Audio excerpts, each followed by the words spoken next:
So it's official now, there will be no appeal kepada pemberian 40% kepada Sabah.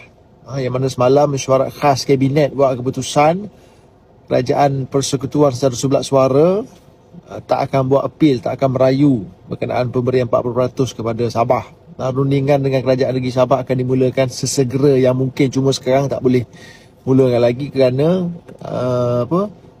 Sabah dah bubar, Dun Sabah bubar, maka kerajaan interim sekarang. Cuma kerajaan akan buat rayuan yang terhad, partial appeal kepada beberapa dapatan teknikal dalam alasan penghakiman itu sahaja, macam dakwaan penyalahgunaan kuasa, ketidakaturan prosedur sejak daripada 1974. Jangan salah faham, appeal yang kerajaan akan buat ini langsung tak melibatkan hak 40% kepada negeri Sabah. This particular appeal hanya bertujuan untuk memperjelaskan rekod perundangan semata-mata. Contoh alasan penghakiman, dakwaan Kerajaan Persekutuan dengan Kerajaan Negeri Sabah menyalahgunakan kuasa, melanggar kewajipan perlembagaan sejak 1974. Dakwaan bahawa semakan semula tahun 2021 tak sah, tak rasional dan menyalahi undang-undang. Itu contoh mana peguam negara ni berpandangan bahagian ini perlu diperbetulkan di peringkat mahkamah lebih tinggi supaya masa depan nanti tak berlaku kekeliruan undang-undang. Maksudnya sekarang rakyat negeri Sabah boleh tarik nafas lega lah. Mungkin boleh take a moment and ucap terima kasih pada Kerajaan Madani, pada Datuk Seri Anwar Ibrahim, kerana Sabah sekarang dah masuk fasa rundingan dalam kedudukan yang lebih teratur, mengikut jalur undang-undang, berpaksikan kepada kepentingan rakyat negeri Sabah. Lepas hampir 60 tahun, 50 tahun lebih, negeri Sabah ini dinafikan hak. Perdana Menteri silih berganti, naik orang tu naik orang ni, naik kerajaan tu naik kerajaan ni. Akhirnya manusia bernama Anwar bin Ibrahim jugalah Perdana Menteri yang tunjuk komitmen nak menyelesaikan isu ini, dan dia tunaikan janji 40% hak orang Sabah. Datuk Seri Anwar Ibrahim yang buat perkara ni. Ya betul, memang banyak, kita tak nafikan, banyak lagi perkara dalam MA63 yang belum settle lagi, kita tahu.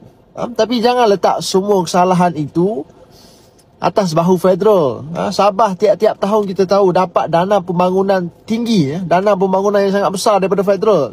Tapi kadar kemiskinan Sabah tetap antara yang paling tinggi. Itu bukan salah federal. Rakyat Sabah kena tanya pemimpin negeri Sabah, duit tu pergi ke mana? Duit tu digunakan untuk apa? Pakai ke tidak duit itu? Jangan semua benda salahkan federal, salahkan Semenanjung. Sebab sekarang ni kita boleh tengok menuju ke pilihan raya negeri Sabah ni, kita tengok parti-parti lokal kau-kau duk menunggang isu MA63, hak Sabah 40%. Ini PRN Sabah punya penangan. Itulah apa yang APCO tengah buat sekarang. Dia orang lah paling menyesal sekali.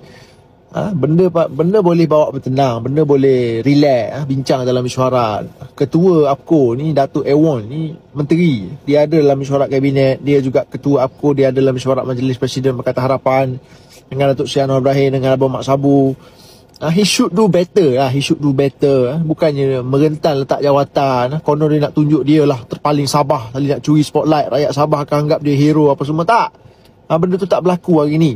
Yang mana hari ni Kerajaan Madani tak appeal pun keputusan itu. APCO ni dah keluar Pakatan Harapan, mereputlah kau dekat sana. Sepatutnya Datuk Ewon gunalah peluang yang ada ini. Selaku orang yang boleh duduk dekat dengan Perdana Menteri, dia gunakanlah, tekan Perdana Menteri dengan cara yang lebih rasional, lebih matang. Bukannya kau pergi letak jawatan itu, kau mengharapkan kau boleh bawa gelombang, bawa wave penentangan pada kerajaan ni. Tak, benda tu tak berlaku. You are not him lah, senang cerita.